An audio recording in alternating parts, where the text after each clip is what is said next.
Welcome back to KP's Kingdom, cooking with KP, and enjoy this wonky video shot.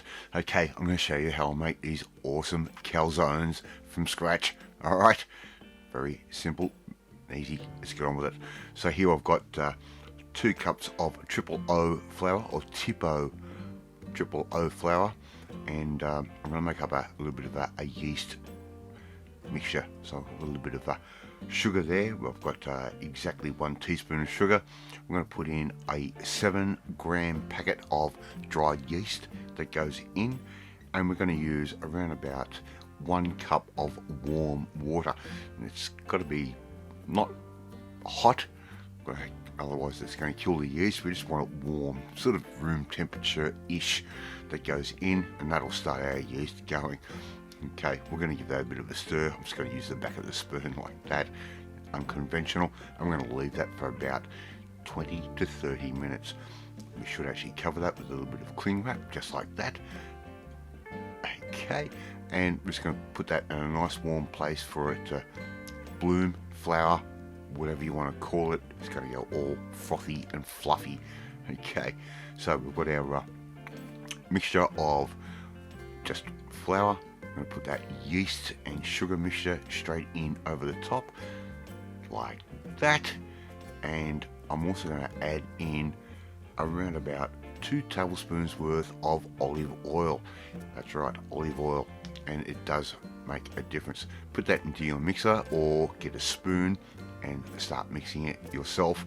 You can put gloves on and get your fingers all nice and dirty. We're just going to mix that until it starts to come together, just like it's doing right there. Now what I did notice is when I was doing this, it did need a touch more flour, and I mean the smallest amount ever. So looking at that dough, it's not quite right. I'm just going to add in a little bit more of that tipo O flour straight in over the top, maybe around about 2 tablespoons worth ish. Put that in, keep mixing it up, and that will end up making a really nice dough. As you can see, I've got that bench nice and clean down, as I always do, and I'm just going to put a little bit of that flour down like that. You see that dough is starting to clump up.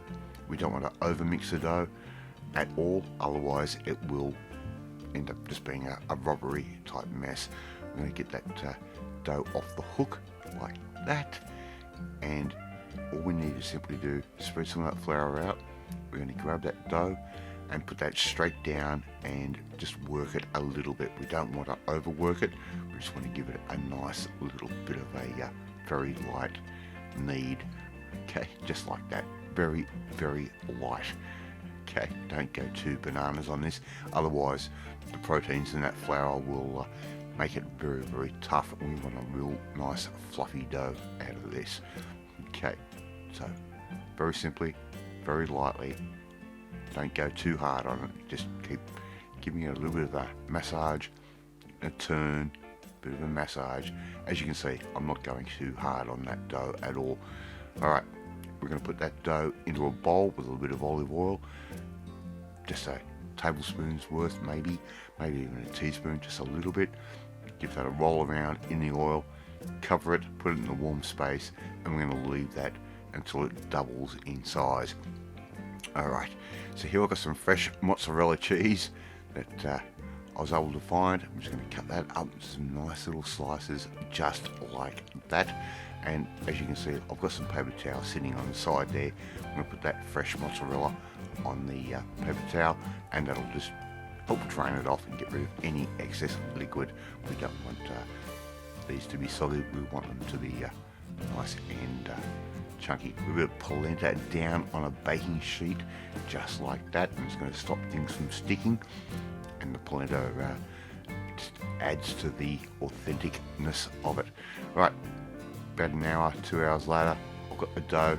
Punch it down like I'm doing there, give it a good knead, and it should feel really nice and soft on the hands. It should not be sticky or anything like that. Everything should be well incorporated. I'm using a little dough slicer. You can use a knife, you can use whatever you want. We're just going to roll these out into a rough circle, just nice and slowly.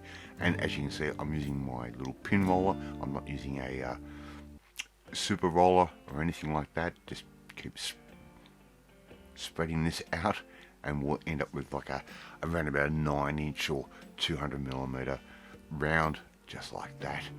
Just keep rolling that out, and using one of these rollers really does make a big difference. Now we want to just get the ends of this dough and roll that out nice and thin, because it's going to end up being doubled over, and we don't want it too thick on the edges. We just want a real nice calzone to eat. So just roll out that last little bit of an inch on the side. Now, time to start filling up our calzone. I've got some really nice prosciutto I've just bought from my local delicatessen. Put that down just like that. Put as much or little as you like. I'll leave that up to you. The next thing I'm going to do is actually get some of that beautiful mozzarella, and just going to put a couple of slices down on each piece, just like that. And the fresh mozzarella really does make a massive difference. Now, one thing I did do on one of these calzones is I actually added ricotta cheese as well. I've got some mushrooms that I've thinly sliced, and put those in the oven, let them dehydrate a little bit. We don't want them too soggy. We've got some fresh spinach that's going down. A little bit of basil wouldn't hurt as well. You can actually add some of that basil, and it'll give it a real nice strong flavour. At this point, I'd actually put that ricotta cheese on. I've got some ham that I've also bought from my local deli. Just going to give it a rough little bit of a slice, just like that. And the ham's just going to add a different profile flavour to it as well. You can put whatever you want in a calzone. I'm showing you how I'm making mine. It's more of a traditional sort of style. Now, get your dough, fold that over your filling like that.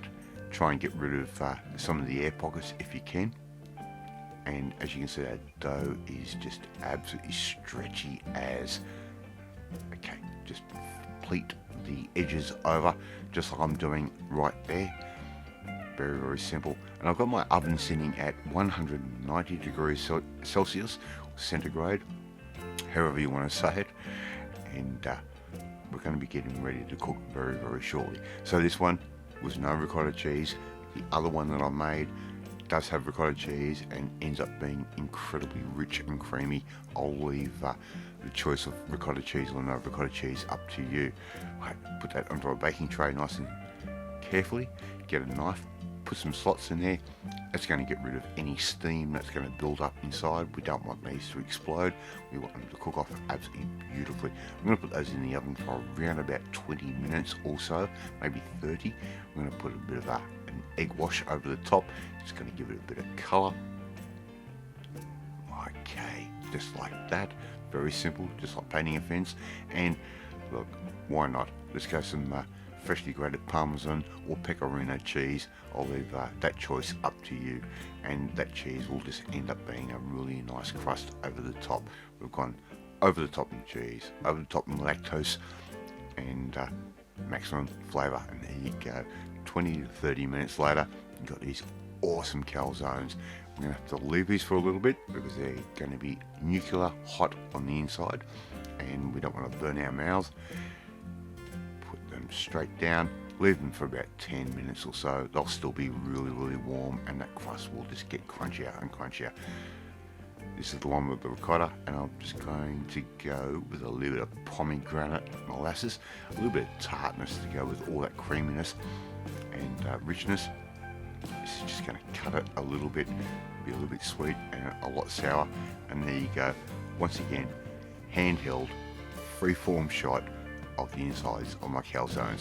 Thank you so much for watching this video. Really do appreciate it. If you like this video, hit that like button. It gives me confidence. It should make you feel warm and fuzzy too. Hit that notifications bell. You'll be notified every time a new video goes up. More importantly, if you want to learn how to make something really nice, warm and hearty from scratch, well, you need to come and join the family, my family. Hit that subscribe button and you'll never miss another one of my videos again.